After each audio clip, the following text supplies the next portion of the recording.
Però poi quei impegni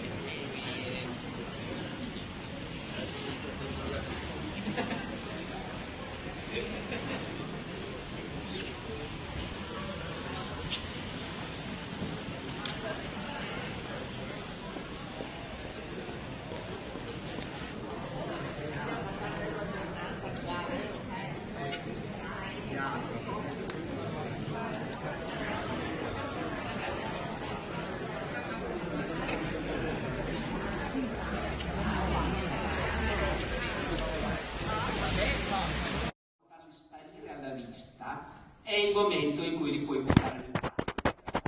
Finché lo stendardo è su, va tutto bene. Quando non lo vedi più è ora di scappare e pensare a salvare la pelle.